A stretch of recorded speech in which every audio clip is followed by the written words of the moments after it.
Hi everyone, my name is Penni Smith. I'm a trainer at Enterprise Made Simple, and today I'm going to talk to you about being that leader with confidence. Confidence is power. So it's worth thinking about different areas of confidence and where that aligns for you and what you need to look at. But for today, we're going to have a look at sort of knowing your worth, understanding what that is. And a good place to start is actually really knowing your subject, your service, your product. People like Tim Cook of Apple and Charles Berg of Levi's, who actually incidentally is called Chip, which I love. These people are really aligned to their service or product and have a real sort of alignment of positivity with that. So that all underpins their kind of confidence when they are in the selling arena, because people need to buy into you, into your confidence. When you are in that selling moment or maybe doing a pitch, you're looking at get people to trust you. And the way they will trust you, one of the ways they will trust you is understanding your confidence, feeling your confidence about the service or product.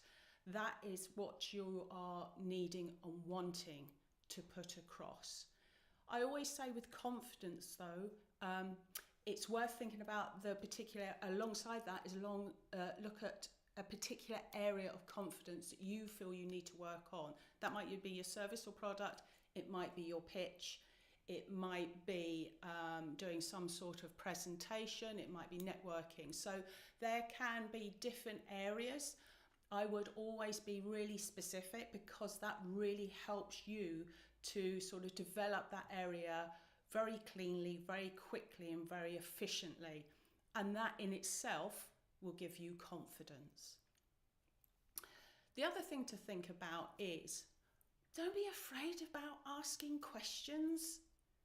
People have a great deal of respect for somebody who is open and, let's use that authentic word, open enough to be honest about where they are in their development and have the ability to ask those questions. There is no shame in going, do you know what, I'm not quite sure, I need to understand it better, can you explain to me? Or literally upskilling and developing your awareness about that area. So as an example, I'm sitting here obviously doing this for you guys, relatively new to this whole arena of videography. However, obviously I'm working with James, who's a brilliant videographer and really knows his stuff in terms of how to get this streaming and the videoing all done for the business. But we work and specialise in very, very different areas. So when we collaborate, like I hope you guys will, you will collaborate together and we will share ideas and share questions and develop each other's skills in the areas we specialise in. There's absolutely no shame in going, do you know what, I have no idea how to write a flip chart to prompt me to do a video. That's absolutely fine. I think it has real value in just understanding it's totally okay to ask questions. Always. People actually have a lot more respect for that, and that's what you're trying to build on top of that trust, is that respect. And I think being authentic in that is a really good way of doing that. I say with anything, because I'm big on personal development and particularly obviously developing in the person in the business, please remember it's a build on build. We don't learn everything now, we won't learn everything today. We all learn incrementally as we roll out with our business, as we grow as people. It will happen time on time. So please don't put the pressure on yourself necessarily to learn everything right now or today. And hold your hand up. When you just need to know, need to ask, it's absolutely okay.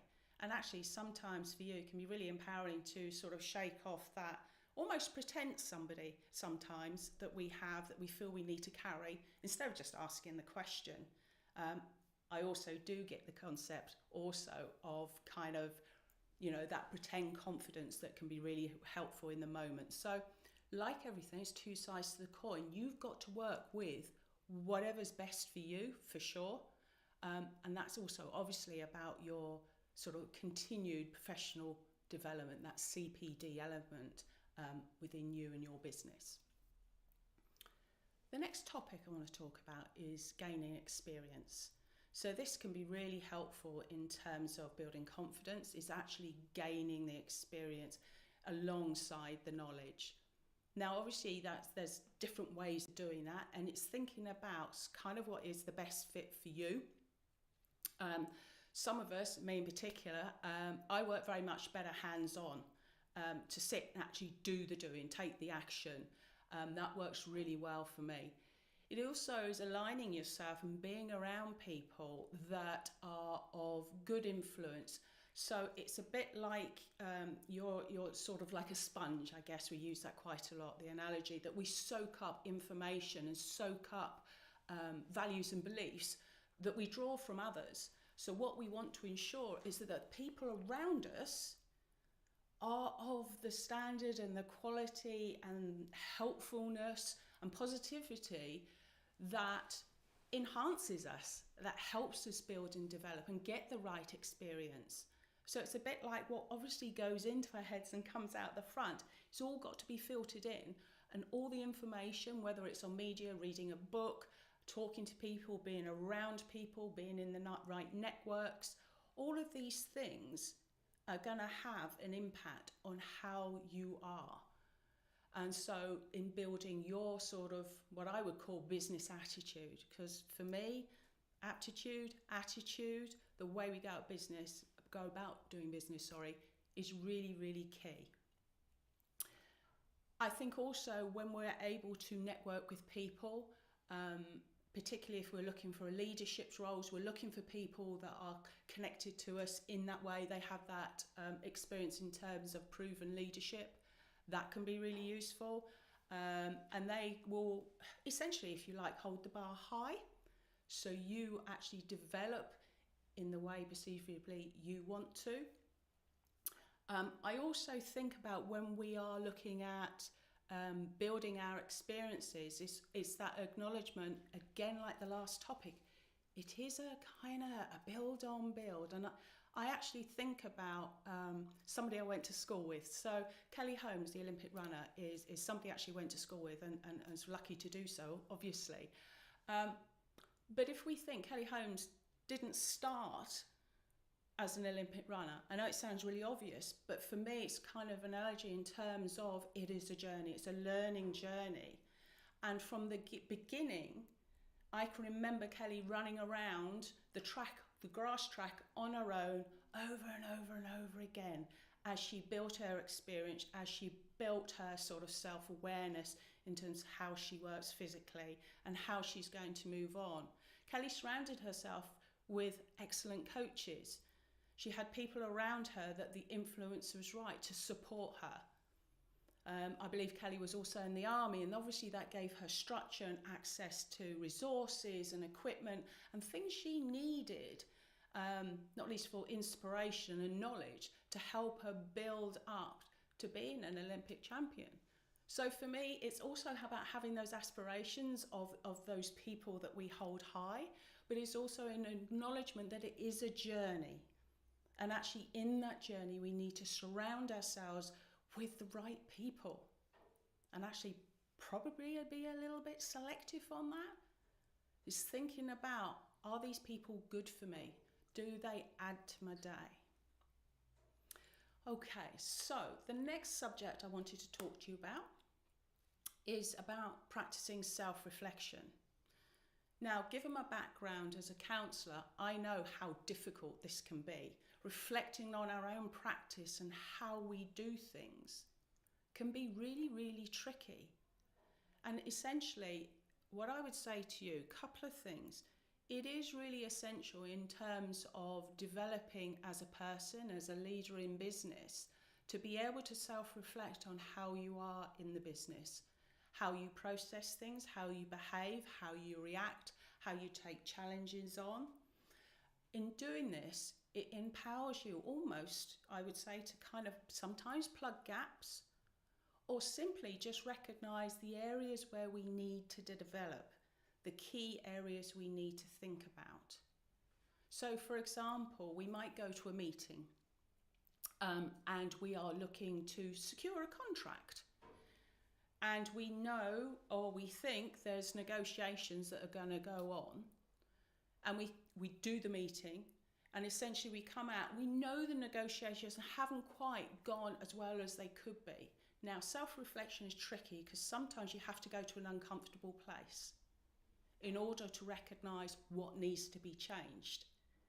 But in doing that, when we go to that next meeting, when we do the negotiations again, we've upskilled, we have that power, that confidence to be able to go in and negotiate the contract in the way we want to.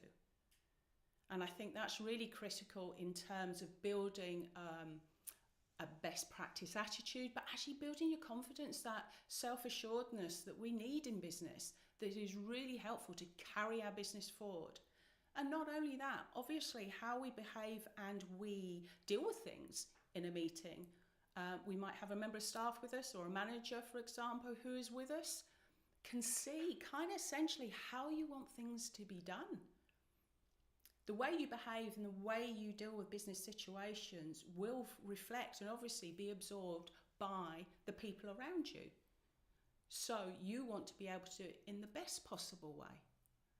And that takes self-reflection. Now, my other thing on self-reflection, guys, is A, take the time to do it. And I would say on a real semi-regular basis. It might be just a small spot at the end of the week. It might be at the beginning of the week. It might be just half an hour. But also, how about having this sort of exercise with somebody you know and trust? So it might be somebody who is a mentor or business leader who is able to support you in terms of developing your thinking. You know, somebody who's experienced in business. And that's where your professional networking can really come into play. It can be really helpful to identify that person that maybe you can work with. Might be an accountability buddy. It might be simply just a business buddy that you can do this work with. Because self-reflection can be quite tricky on its own. And last but absolutely not least, comparing yourself. I find this a situation that an awful lot of businesses go through. And I think in terms of actually literally the business and looking at competitive analysis, they will do a lot of comparing, and that is only natural, and I understand that. My little sort of tip on that, be strategic when you're doing your competitive analysis. Have key questions you want answered and stick to those. Because what you can do is disappear down that rabbit hole whereby you are doing that very much, that comparing, look what they're doing, look what we're not. Unfortunately, a lot of us will sit with the negative. So when you're doing the comparing thing, it's obviously, it's often on the negative perspective. So a couple of things here. Really try to keep on the positive. If you find yourself in that comparing element, try and keep on the positive elements of the conversation, dialogue, so to speak. And if at all possible, on a more personal basis, in comparing yourself to literally to other people, try and not to. Try and take the attributes you feel they have that are helpful. So it's being quite objective. Take what is helpful, acknowledge what isn't so helpful, what they do in terms, it might be an attitude or the way they go about a meeting or the way they present, and use it as information to inform you to become the better business leader, the more of the person you want to be within your business. So I do understand that whole comparing can be really, really tricky, and it can be quite paralyzing. Literally, physically, we kind of can stop in our tracks with that a bit. If you find yourself in any context sort of stuck are not able to move on from something, my suggestion is literally change your action, change what you're doing into something else. And what I mean by that is that bit where we can sort of disappear down perhaps a social media rabbit hole, and we need to pull ourselves out quickly, and can we move over to another project, another thinking is really, really useful. And do you know what? It can be the simplest thing in the world, like making a cup of tea. So I'm hoping some of this is really useful for you in terms of thinking about that, how to build confidence. So remember thinking about confidence in terms of a sort of a power play for sure. It might be building your knowledge. It might be, look, I'm going to start asking questions, being more open, sort of bully up, step up to that situation, and not sort of dwell in the unknown area. It might be about gaining experience, so it's having the right people around you and being in the right environments that help you, and actually pulling yourself out of ones that are not, and putting yourself away from people who are not. And actually take time to self-reflect on how you are dealing with situations within the business. Understand it's okay to not get them all right, plug gaps, and actually think about areas that you want to essentially upskill and get more informed in. And try not do the whole comparing thing. Move away, understanding that it's predominantly it's not very helpful, but do use it as an objective tool to pull down sort of key attributes that you feel are helpful, and are equally informing the way you don't want to be as well. We're not actually going to be answering questions right now in this second. So if you'd like to drop any comments or thoughts in the comments below. If you are watching live, apparently it's hashtag live. Got to remember all these hashtags, right? And then you've got hashtag EMS growth. And if you're on replay, it's hashtag replay. Thank you so much for watching, and I will see you soon.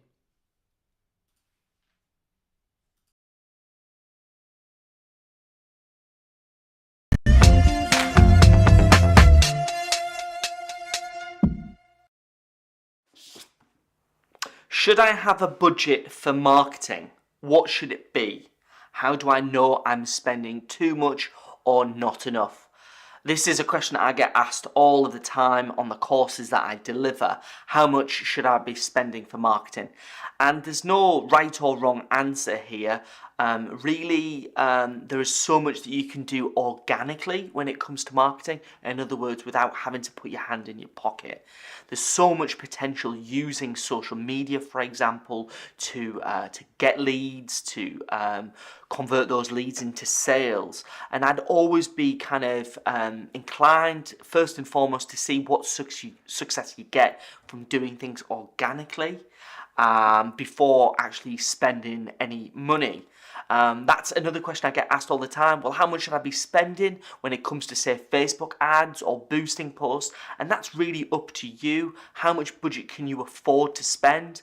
I always advise spending a little first, seeing how you go, seeing kind of what response that you get, how many people your posts reach, what engagement you get, that kind of thing, before spending bigger kind of sums of money. Yeah, I think that's probably the best place to start, in all honesty. So hopefully that answers the question about whether you should have a budget for marketing. I think, yeah, as you grow, you should, in all honesty.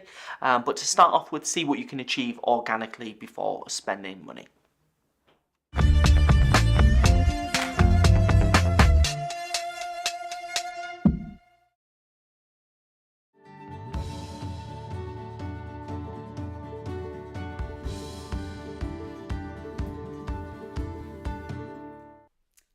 My name is Lauren. I'm a digital skills trainer here at Enterprise Made Simple.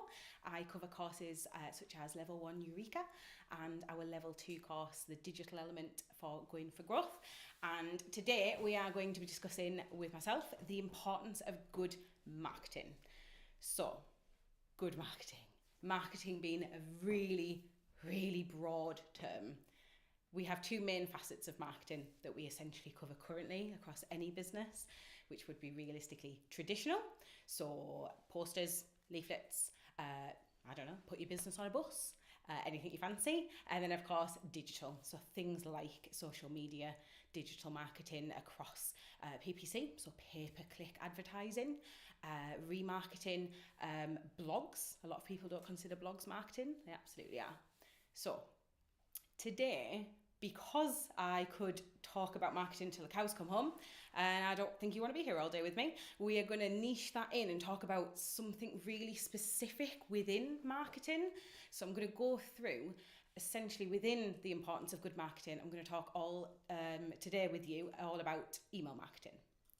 Now, email marketing at the moment is one of the most easy to utilize things that you can do for your marketing. It can be extremely cost effective. You can absolutely include and record your return on investment so that you know what you're doing. On top of that, it's terrifying. A lot of people look at email marketing and think, no, I can't afford to do that. I can't code. I don't know what to put in them. I myself hate receiving email marketing to my email box. I go through mine at least twice a month and get rid of all the stuff that I don't need in there. But I absolutely appreciate that email marketing can be an incredibly scary technique of marketing.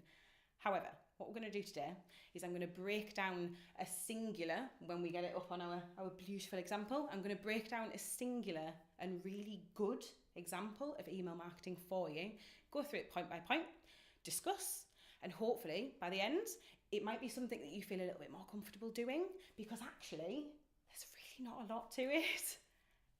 And you don't need to know how to code at all. It's really, really accessible. There are so many platforms that we have available to us now, especially because we're very much in a digital era, that are free to a certain extent.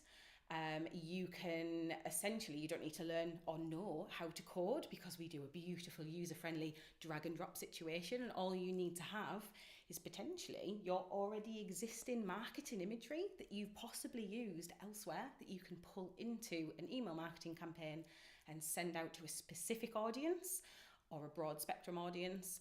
Ultimately, the worst thing you've got to think about is how you're going to get those email addresses and obviously acquire those. The chances are, more than likely, if you sell a specific product or service, you've already got those emails. You can send somebody a beautiful example of some email marketing. So we are going to go through a white company email today. Nice and clean, you can absolutely see it, which is always really helpful. And as I say, I'm going to deconstruct all of the main and most important elements when thinking about an email marketing campaign that you need to consider to make that piece of marketing great, good, the best, as much as you want, obviously as much as you want to get across with it. The main and first thing that you always need to consider when it comes to an email marketing campaign is, what do you want that email to do? Consider what your goal for that email is. If you sell product or service, for instance, are you advertising something very specific? Have you got a new line of something in? In this case, White Company is advertising a welcome retreat, which does sound wonderful. They're essentially just pushing one singular thing, it's bed linen. So, again, deconstruct. At the very, very top, the first thing, your absolute ultimate hook when it comes to an email campaign, the thing that's going to be looked at first, and essentially the thing that sometimes is the hardest to nail, is your subject line. When an email drops into an inbox, all you have got is one line of essentially the most important aspect of your email campaign. Yes, okay, it's going to look beautiful when you open it, but if all you've got is one line, you need to make that line count. Again, it could be anything. With White Company, I'm fairly certain, because we haven't included it, but I'm fairly certain they simply included the line that they've repeated in their email, which was a welcome retreat. Second to your subject line, to work holistically with that, is your tagline. So, tagline for this specific email on the screen, because it's advertising bed linen essentially, what White Company have done is they have made a holistic kind of match between other things that would relate to bed linen. So their tagline reads, "Luxe nightwear, zesty scents, dreamy bedrooms and more." the push, the goal is buy our bed linen. But for the people who actually aren't on the market for bed linen, obviously we're talking quite a premium price point with White Company. The people that aren't on the market for gorgeous bed linen, if they open up the email and there's nothing in there to do with them, that tagline will essentially maybe indicate that there's a little bit more to this email than they might seem. So always ensure that they work holistically. Very, very similarly to how your profile picture on Facebook and your cover picture on Facebook will work really holistically.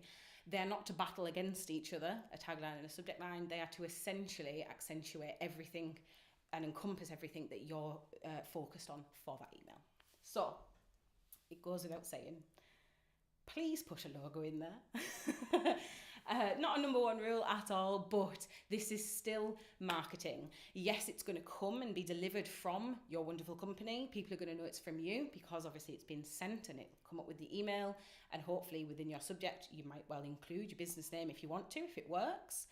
But still imperative, still important to put a logo on. I'm not saying take up all of the email with a logo. We've got a gorgeous example. White Company is a really, really simplistic logo. It's beautiful. They've just got it at the top, the White Company London. That's where it is. That's where it's going to sit. It's the first thing your eye draws to. It reinforces that brand. It reinforces that trust. And essentially what it will do is, if on the off chance anyone's trying to kind of rip your company off or doing something very similar, it's familiarity with that brand. Oh, it says it's White Company, but is it? You're going to recognise immediately, you're going to recognise that logo. So underneath that, very optional section, we've got essentially a navigation. Now, traditionally when email marketing took off and became initially really popular, we didn't focus on a navigation within an email simply because, marketing has come a long way in 15 years, but we didn't focus on a navigation because we simply, as marketers, didn't think it needed to be in there. It was another segment that we had to either, because you can code an email in, or you can have a lovely drag and drop feature, but it was another section to consider the design of, the durability of, the functionality of. So we left it out for years and years and years. However, by having navigation in, if somebody at the point of opening your email has already decided, I'm not on the market for bedding, but actually I'm going to White Company, and they've got as far as opening it, realistically, your logo will be a clickable link to your company. The navigation then splits up, so we've got bedroom, home, clothing, fragrance, baby and children, sale.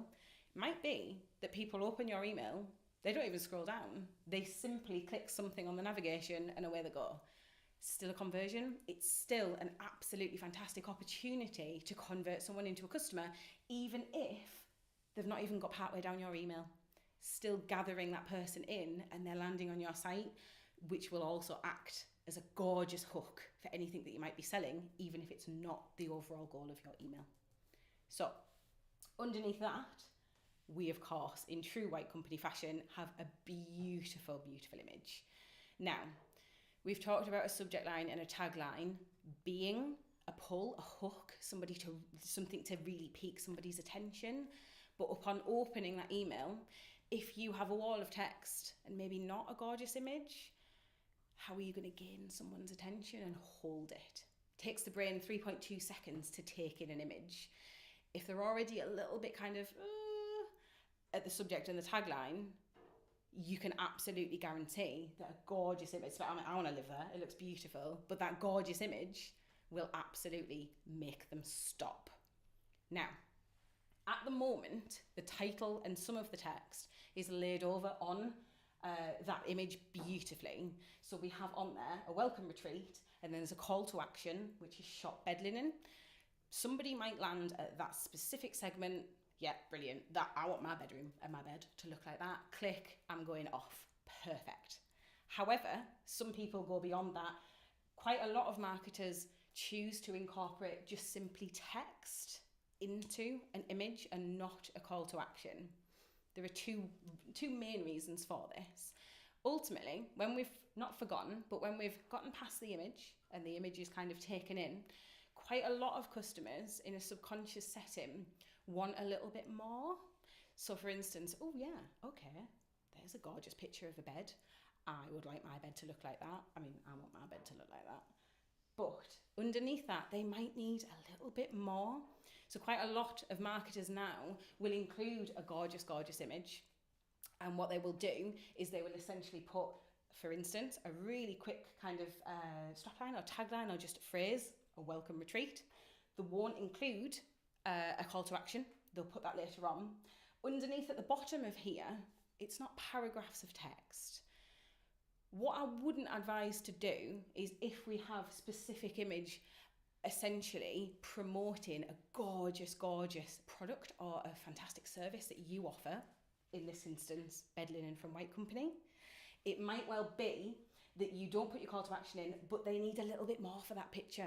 There is a lot going on in that picture that someone might look at and think, oh, where's that lampshade from? So sometimes punctuating text and body text can absolutely help, again, drawing an audience so that they're essentially steered in the right direction to buy. So for instance, underneath this image, it simply says underneath, elevate time at home with our mood boosting, edit guaranteed to bring joy to your day, essentially. It's essentially, look at our crazy amazing bedding, go and buy it. The difference is what they have done, instead of underneath that and including a call to action at that point, they've put it in the picture, because they're very obviously safe in the knowledge that their picture is beautiful and people are going to be like, yeah, brilliant, click, go straight through to the website. So, lots of different techniques that obviously you can do. I would always relate back to the importance of having a call to action, perhaps in an image in this case, and perhaps underneath a little line of text, a couple of lines. It doesn't need to be anything crazy, because obviously every customer will take in an email differently. Some people, fair enough, click into an email, straight down to the bottom. If there's anything in there that's particularly appealing, absolutely, they're fine. Other people, they'll stop at one section, at a separate section. So, image, text, and call to action all work collectively within themselves. Again, it's always important to push, so to remember what your goal for that email is, and physically push what you want your audience to do.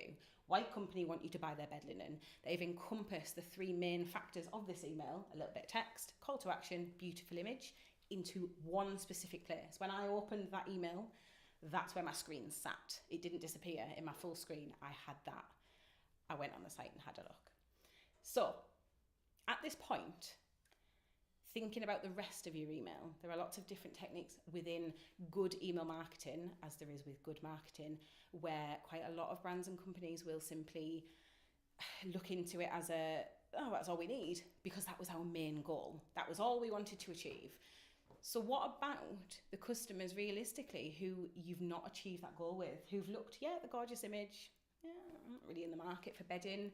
How are you going to essentially appeal to an audience that's not interested in your main focal goal for that email? So, a fantastic example of that White Company have got here on this email, that a lot of marketers and email marketers do put into practice, is a you may also like. Now, lots of brands like White Company, H&M will have what they consider their best sellers. They will look into their stats for what product sells the best, and they will essentially convey their best selling or top selling that week product into you may also like. If you've got somebody who's not interested in bedding at all, you might capture them just by that additional little strip of design with, do you fancy these beautiful Veja trainers? If you're not in the mood for bedding specifically, is it because bed linens, is it because you need a duvet? There's a duvet on there. There's pendant string bulbs to put around your four-poster if you fancy. But potentially there is something in that small block in that email that will hopefully stop someone who's not interested in the main focus. Underneath that, they do have a beautiful example of a last-ditch attempt. I know that sounds really vicious, but a last-ditch attempt to really, really hit home. Be our customer, our products are beautiful. We've not enticed you with this. We've not managed to get you with this. However, you can have free standard delivery when you spend over £50. Pop this code in. Now, it's not a genericized code like free delivery 10. It looks really personalized, really specific. It's a collection of letters and numbers. Sometimes by having your codes look a little bit more unique, instead of for instance, free delivery 10, sometimes you can actually guarantee that a customer will look at that and feel valued and important. It's like, oh, they've really thought about me. That's really, really great. Free delivery. And obviously with certain brands, whether they are a premium brand or not, it's very easy to spend £50, especially at White Company. I find it particularly easy. But a last-ditch attempt. Now, thinking about the goal of the overall email, even if you get to that point, and you've not managed to draw somebody in, they've not fulfilled the goal that you wanted to, it's not the end. So, in the footer of an email, we would... Elle, can you turn that over for me, darling, please? The flip chart. In the footer of an email, we would consider this, again, not in a nasty way, but like a last-ditch attempt for conversion. So, yes, they're not interested in the product. Yes, we didn't get them in with tagline, we didn't get them in with image, we didn't get them in with you may also like, we also maybe didn't get them with a beautiful unique code. However, what we can still aim towards is a visit us. Let us entrap you in a different way. Let us appeal to you in a, oh, have you visited our Twitter page, our Pinterest page? Have you looked at us on Facebook or Instagram? Yes, it's not a full conversion and you're not selling a specific product. I know that we might have missed the mark. However, there is still a chance to essentially use your email marketing as a funnel to where you might kind of want your customer to resonate and be. I would still consider it a success if you at least get, 2-3% of the people opening this email to a social channel. Even if they don't buy anything, you've got them to a social channel. They might follow. They might even have a look at it and think, oh, well, I'll pin it for later. Underneath that, we have standard things, terms, conditions, a double email address, a double URL. So you can visit the site if you didn't obviously click the logo. The most important thing in a footer comes under unsubscribe ability. You have to make available an unsubscribe option for anybody who's receiving your email. Yes, you will have gathered these emails in the best way that you can. However, there needs to be an option to unsubscribe.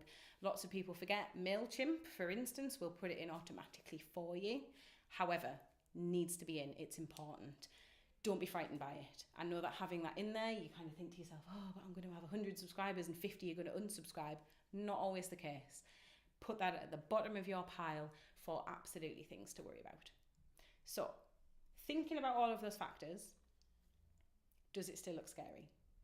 For some, it absolutely will still look terrifying. Until you get onto an email platform and you can have a look and see how it works, please trust in me that it is relatively easy. There are still some options of email marketing that are even easier. So the most utilised email marketing technique that you can put into place, automation. So automation are things like your welcome emails, your abandoned baskets, your, oh, we noticed you left in a hurry, have X amount of % off. You can essentially simplify, even more simple than this, you can simplify an email right the way down. You can set it going so that it sends out automatically, it's in the name, and it essentially acts as the perfect employee. It will fire it out whenever someone expresses interest or pops their email address in, and they're done. To be honest, if you want to hear more about automation, please comment below and we will absolutely organise a live to do that. I am sure I can talk about automation until the cows come home. But in the meantime, thank you so much for joining us. It has been a pleasure. Please comment below anything you might want to see. Please use the hashtag EMS growth. That would be great. Stay tuned for the end of this video because we do also have some more really entertaining blind reacts, and I will hopefully see you next time.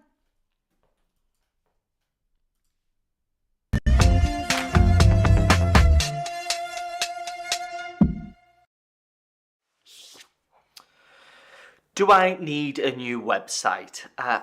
Okay, I don't know who you are who's asked this question, and I suppose it's really subjective in all honesty. But the question that I would ask you is, why do you feel that you need a new website? Do you feel that you've outgrown your existing website? has your business grown? Is it evolving? And do you feel that you need a new website to reflect that growth and that change in your business? If so, then yeah, I probably would say it may be time to start considering having a new website designed and developed for the business to truly reflect where your business is at and the direction that it's heading. Or are you thinking that you need a new website because your current website isn't quite performing in the way that you hope it would? Are you keeping an eye on your analytics, your metrics behind your site? Are you using tools like Google Analytics? Because tools like Google Analytics are so important to us to learn, how our website's performing, to constantly monitor and measure. We can see where traffic's coming from, which are the most viewed pages of our website, kind of track the customer journey as customers navigate through our website, how many leads are being generated, and so on. And even where referral sources, so where the traffic's coming from, such as social media or the search engines. What a lot of business owners are guilty of is having a website designed and developed and then setting that site live and then forgetting about it and just leaving it. A website is very much a working document. It should constantly be updated with fresh content to kind of reflect your business and kind of the direction that it's heading in, and constantly keep providing purpose and value for visitors to your website. So before you take the plunge and you dive straight into having a new website designed and developed, I would really take stock of your current website to make sure it is a new website that you need. It's not just kind of minor tweaks that you can make to your existing website to make it better. So in summary, it might not be a new website that you need.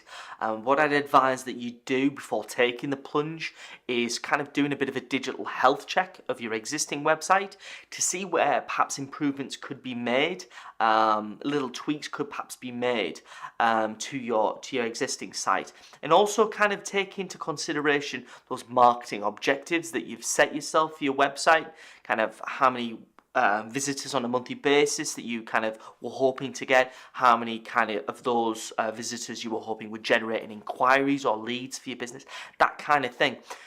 Because there are those kind of tweaks that can be made before taking the plunge and spending money on having a new website made.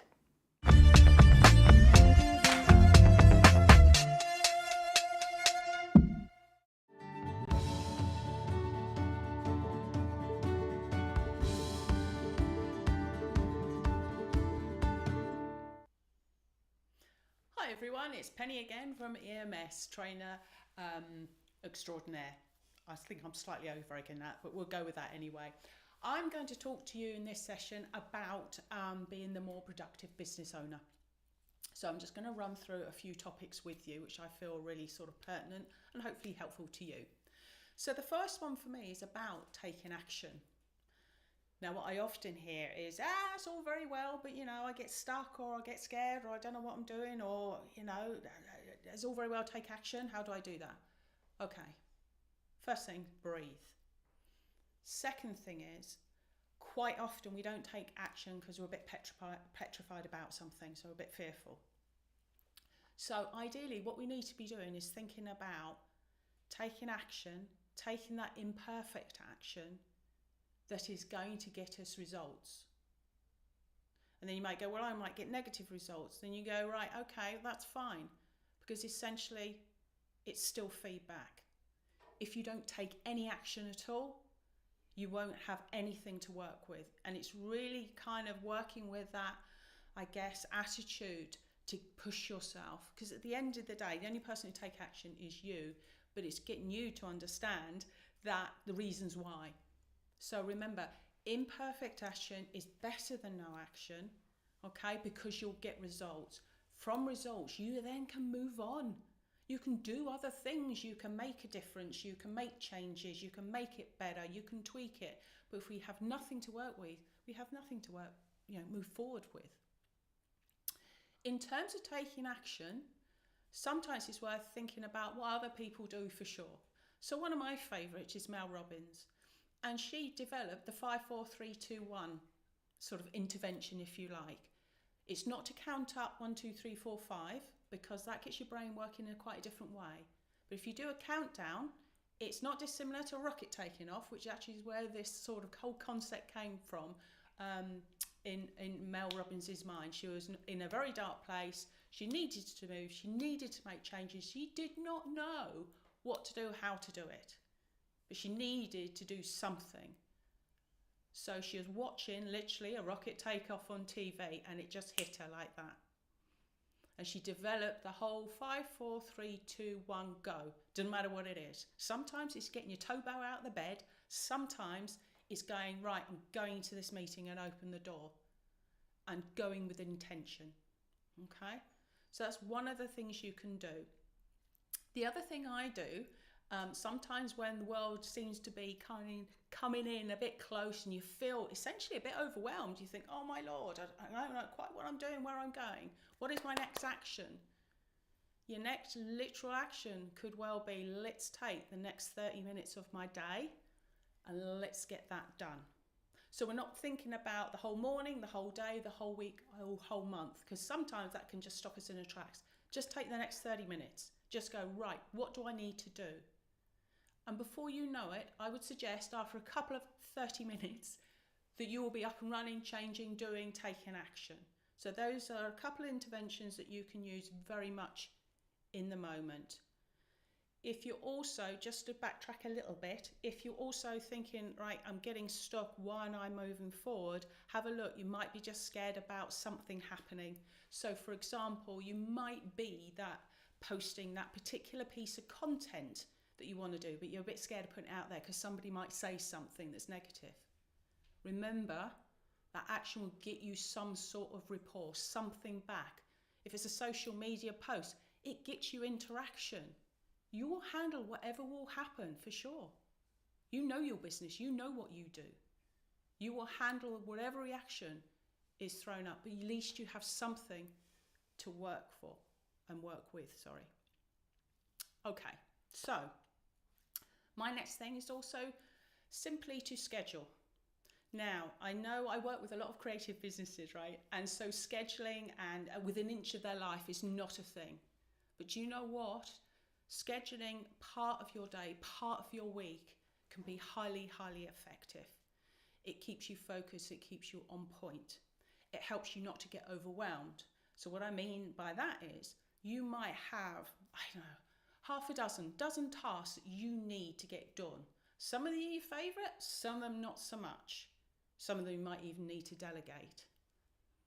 But in scheduling some of those tasks in, if not all of them with an increment of time allocated to each, kind of takes them off your shoulders, takes them off that big to-do list. On the back of that, your to-do list. Sometimes we have trouble prioritising. Why don't you have a look and go, right, what's important and what's urgent and what's important? Just use those two entities right there to prioritise your tasks. Allocate them in your calendar, give them a chunk of time. You will then find yourself not worrying about them, knowing you've actually dedicated some time to them. Okay? It's just about managing your time a bit more effectively. It doesn't have to be every 20 minutes, 15-minute increment of the day, but it can be a real powerful move for you being effective because you've allocated these tasks time. You know they're being handled. It allows you as a business leader, owner, to be more focused perhaps on the here and now. So there might be problems in the shop with staff, with a member of your team. You're not sort of distracted, I guess, but what's rumbling in the back of your head because you've got allocated to time. So it can be a real powerful move. But to the creators out there especially, it doesn't have to be every 15 minutes. However, some of us will work very well in that way also. It's entirely up to you. You need to develop your awareness of how you work. And the only way you'll do that is by trying different interventions. Okay, so what else have I got? Downtime. Well, here's the thing. So when I'm talking about downtime now, I'm talking, yes, holidays, awesome, absolutely have them in. You know, if we can have 2 or 3 a year, that's great. But actually what I'm talking about is what I call kind of buffer time. So buffer time is time throughout the day where you are able to step out of the business environment just for a moment. Might be half an hour, might be 20 minutes. What we need to be able to do is just to give us a bit of respite, to give this a little bit of respite, and just take your immediate environment just down a few, what I call a few notches, maybe a little less stressful. It might not be stressful, it just might be really busy. But actually, as a business owner and leader, you need to be able to see the bigger picture, and that's really hard to do if you're very, very sort of engrossed in the moment. So sometimes it will be about taking that 20 minutes, half an hour out. It's not indulgent. I'm absolutely giving you permission to go. It's not indulgent at all. It's an investment. You need to invest in yourself to have that time out just to momentarily reflect. And like I said, 20 minutes, half an hour is all good. It just allows you, I guess, to catch your breath. And in catching your breath, you get a different perspective, broader perspective, and it allows you to become and develop a more informative approach. And actually what I found, because I was working with a delegate not so long ago who was very overwhelmed in terms of scheduling time, she actually took that time out, and I asked her to drag and drop tasks and actions that she was going to do on an afternoon. I said, take them all out and just leave the afternoon blank. And she's like, oh no, can't do that. Can't possibly do that. I said, just do it. Just try it for me. So drag and drop happened.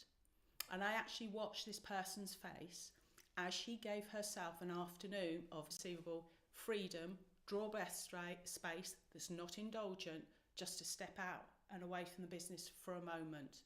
And she literally went from a very sort of frowned cross face, almost frustrated, to actually smiling and laughing, having watched and seen her calendar become unbusy in that moment. So it can be a really powerful move for you as a business owner to be able to allocate that downtime. And the other thing I would say, do it regularly so you become used to it. You will probably find you will not necessarily feel like you need it, but you will truly appreciate it, which really helps with your mindset in the business. Because we can be a bit resentful if it's piling in and it takes over and it's everything. In just perhaps taking 20 minutes or half an hour just allows time for you to sort of, I call it recalibrate. Okay, sounds a bit like my printer when it's going really noisy. You're going to do the opposite. You're going to go probably quite quiet and chilled out and just take some space out. Okay. The other thing that's really helpful to be able to do and work with for you and your team is to work with delegation. Now, that's a thing when you're a business owner often, and you are potentially you're new to delegating. It can be really tricky because we don't want to let go, we don't want to trust someone else with it in the best will in the world. I'm like, oh no, can't. Absolutely can. You think about the successful people, business owners in this world. They don't do everything. It's just not possible. So I would encourage and say, get used to not doing everything yourself. And you might start with small things that you delegate. You might outsource. But just start giving those tasks away, those actions away. Particularly if you're working with a team of people in-house in your business, you need to learn how to trust them. They need to learn how to work with you. Start with small stuff. Start with the small tasks if you're not comfortable with it or you're new to delegating. My only important thing I'd like you to remember, I'm really strong about, I guess, is just make sure the people you are delegating to really understand what you need and they have the tools and resources to do it. Might be people, your staff, your team, or it might be people you are outsourcing to. Just make sure everybody really understands. And I think that's really back on the back of transparency, work in transparency, being clear, being concise, start small and grow to bigger projects, bigger responsibilities that you're able to give back. Why? Because if you want your business to grow, it's going to include others. You're not going to do it all yourself. And actually it gives you time back. It's one of those investment pieces again. If you're able to delegate, that will give you more time to work on other aspects of the business. Bit like working in the business and on it. As the business develops potentially, you will need to work on it. Arguably, we work on it. We should do. I'm not big with shoulds, but we should really work on our business consistently from day one, but even more so in terms of this will facilitate it in terms of delegation. Okay, so what's my next one? Not last, but very much not least, is about having a vision.